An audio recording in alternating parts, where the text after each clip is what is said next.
So hello guys, welcome back to my channel Science Shiksha. This side Preeti, and today we will discuss about chapter 3 case study based question of class 12th जो आपके pre boards में और आपकी boards exam में आपको बहुत help करने वाले हैं। एंड ट्रस्ट मी 100% क्वेश्चंस ऐसे ही आने वाले हैं और आपको ये हेल्प भी उतना ही ज्यादा करने वाला, right? So before moving into first question, please do like share and subscribe my channel, जिससे कि आपको और भी नोटिफिकेशंस मिलती रहे इस केस स्टडी सीरीज की और एज वेल एज आपको और लर्निंग मटेरियल्स भी मिलता है। So please do it. So question number one is, Mahi communicate her feelings and views clearly with confidence. She could say no to a request or state an opinion without being self-conscious. Which life skills she is using? Suggest two more life skills that can help Mahi meet the challenges of life successfully. Right? तो यहाँ पर जो question है hardly 3 marks का होगा और यहाँ आपके आई थिंक प्री बोर्ड्स या सैम्पल पेपर जो आते हैं उसमें से आपका ये क्वेश्चन है और ये बहुत ही 100% ऐसे ही क्वेश्चन आने वाले हैं। So be ready for it. And इसके अंदर देखो यहाँ दो क्वेश्चन है, एक तो लाइफ स्किल बतानी है जो माही यूज कर रही है एंड आपको सेकंड पार्ट में इसका क्या बताना है, कोई दो और लाइफ स्किल बतानी है। सो माही क्या एक्सप्रेस कर रही है, माही कम्युनिकेशन कर रही है एकदम freely confidently as well as say no to a request. ठीक है, तो ये क्या शो कर रही है, असर्टिवनेस। तो Mahi is using assertiveness life skill, right? तो यहाँ आपको असर्टिवनेस को भी माही से रिलेट करके एक्सप्लेन करना है, right? And also suggest to more life skills, तो यहाँ पर आपको कोई और दो लाइफ स्किल भी सजेस्ट करनी है माही को। So I am suggesting improving relationship और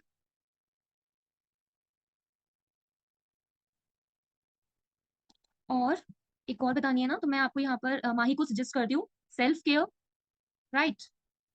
और आप इसमें से कोई भी बता सकते हो, जरूरी नहीं है ये दोनों। आप इतनी सारी लाइफ स्किल्स हैं आपकी एनसीईआरटी बुक में, आप कोई भी सजेस्ट कर सकते हो माही को। तो विच life skill she is using, Mahi is using assertiveness life skill, right? And part 2 में क्या है भाई, सजेस्ट करनी है तो और लाइफ स्किल जो माही को हेल्प करे उसकी लाइफ को सक्सेसफुली डील करने में, ठीक है, अपनी चैलेंजेस को डील करने में। तो आई एम सजेस्टिंग इंप्रूविंग रिलेशनशिप और सेल्फ केयर। आप सजेस्ट कर सकते हो time management, overcoming unhelpful habits, ठीक है, जो आपको अच्छा लगे। बट इनको ना आप वो सजेस्ट करना जो आपको पता हो उस टाइम पे माइंड में जो हो और जो आप एक्सप्लेन कर पाओ, right? But life skill he suggest करना, स्ट्रेस मैनेजमेंट टेक्निक में सजेस्ट करना।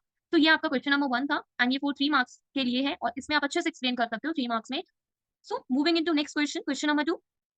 रुचि has been overwhelmed by the quantum of work in her office, ठीक है, वो काफी ओवरबर्डनड हो गई है, इतना स्ट्रेस उसका बढ़ गया है। She has been advised some stress management techniques by her counsellor, तो उसके काउंसलर ने उसको सजेस्ट करी है कुछ stress management techniques. What are the two techniques that you think would be helpful for her to manage stress? So ऐसी कौन सी दो टेक्निक्स है जो उसको सजेस्ट करनी चाहिए या करी है जो उसके लिए हेल्पफुल है उसकी स्ट्रेस को मैनेज करने के लिए? तो भाई सीधी बात है, इसमें आपको क्या सजेस्ट करनी है, स्ट्रेस मैनेजमेंट टेक्निक सजेस्ट करनी है।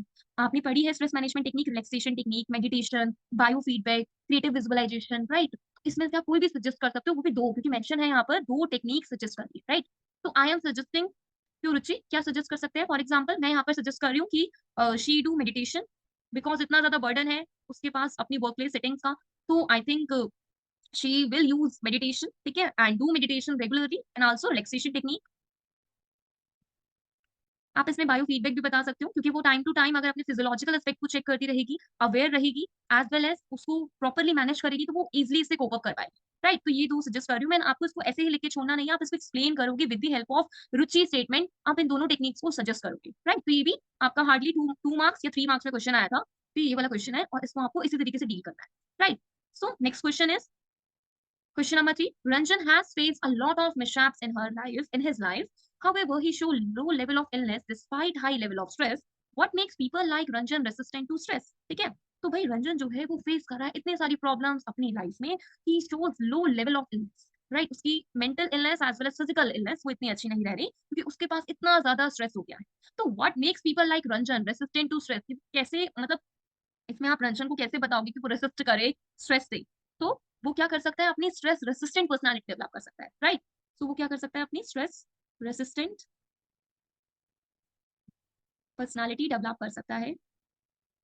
ठीक, किसने सजेस्ट करी है यहाँ पर, इन्होंने उसको आप ये सजेस्ट कर सकते हो कि रंजन मेक हिज कैरेक्टरिस्टिक्स, ठीक है, जो गिवन करी थी कुबासा ने, अगर आपको याद हो तो।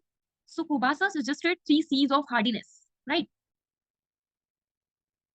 बताए थे ना कुबासा ने, वो कौन कौन से हैं, commitment, control and challenge, right?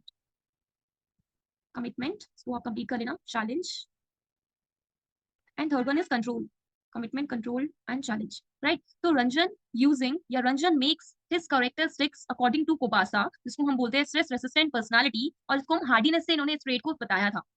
किससे बताया था, हार्डीनेस से बताया था। और हार्डीनेस में ये 3 सीज होते हैं, आपके कैरेक्टरिस्टिक्स होते हैं, कमिटमेंट, चैलेंज एंड कंट्रोल। सो आपको इसको एक्सप्लेन करना है इस वाले आंसर में। तो इसको आप रीड करो, रीड करके फिर देन आप इसमें क्वेश्चन देखो क्या बोला है, what makes people like Ranjan resistant to stress, कि वो क्या बना ले, अपनी एक पर्सनालिटी डेवलप कर ले, हार्डीनेस ट्रेट डेवलप कर ले, जिससे वो अपनी लाइफ में जितने भी प्रॉब्लम्स है उसको वो इजीली फेस आउट कर पाए। So he makes her his personality according to Kobasa 3 C's वाली, ठीक है, right. So next question is question number 4. Naksha's parents have recently shifted to Bangalore and have been busy settling him into new city. Right. Naksha misses his friend back in Nagpur, and this has impacted his academic performance. Right. What is the source of this stress? State the other sources of stress as well. So basically, Naksha के जो parents हैं वो recently shifted हुए हैं Bengaluru, and वो बहुत ही busy है घर को set करने में, right? क्योंकि new city है। Naksha misses his friend. वो अब Naksha जो है वो miss कर रहा है अपने friend को, right? This has impacted his academic performance, जिससे उसकी academic performance पर बहुत impact आ रहा है। राइट तो ये कौन सा सोर्स है स्ट्रेस का, और अदर सोर्सेज भी आपको सजेस्ट करने हैं। सो ये 3 मार्क्स का क्वेश्चन है। आप इसमें क्या सजेस्ट करोगे? पहले वाले पार्ट में बोला है कि कौन सा सोर्स ऑफ स्ट्रेस जो है नक्शा को हो रहा है, तो नक्शा is suffering from life events, क्योंकि जो उसकी लाइफ में अकर्ड हुआ है, ठीक है, जो उसका बेसिकली रूटीन चेंज कर रहा है, मिस कर रहा है अपने फ्रेंड को, उसके अंदर बिहेवियरल चेंजेस आ रहे हैं। सो कौन सा वाला सोर्स है? Life event is the source of this stress, right. And state the other sources. अब आपको इसको एक्सप्लेन करना है पहले तो लाइफ इवेंट्स को अकॉर्डिंग टू नक्शा statement, right. And second plus इसमें आपको क्या करना है, कुछ 2 अदर सोर्सेस बताने हैं। तो आप इसकी जो भी 2 पार्ट्स हैं, हेजल्स और ट्रोमैटिक इवेंट्स, आप उसको यहाँ पर एक्सप्लेन करोगे, राइट। और ट्रोमैटिक इवेंट्स और हेजल्स बहुत ईजी है। हेजल्स जो डे टू डे लाइफ में अकर्ड होते हैं आपकी, ठीक है, जिसको आपको खुद से पर्सनली डील करना होता है, बहुत एनोइंग सिचुएशंस होती है। And traumatic events are the extreme events जो आपकी लाइफ पर एक्सट्रीम इफेक्ट्स लेकर आते हैं, और एज वेल एज आप पीटीएसडी भी रीड करते हो इससे ट्रोमैटिक इवेंट्स। तो आप उसको ना प्रॉपर एक्सप्लेन करोगे हर एक पॉइंट के लिए। दैट मींस हर एक पार्ट लाइफ इवेंट है तो कम से कम 3 to 2 लाइंस में एक्सप्लेन, एंड देन हेजल्स और ट्रोमैटिक इवेंट्स को भी 3 to 4 लाइंस में आपको एक्सप्लेन करना है पर पॉइंट। आई थिंक हेजल्स को 4 पॉइंट्स और ट्रोमैटिक इवेंट्स को 4 पॉइंट्स, राइट। तब जाके आपका ये क्वेश्चन कंप्लीट हो जाएगा। सो आई होप ये आपको सारे क्वेश्चन अच्छे से आए होंगे, ठीक है।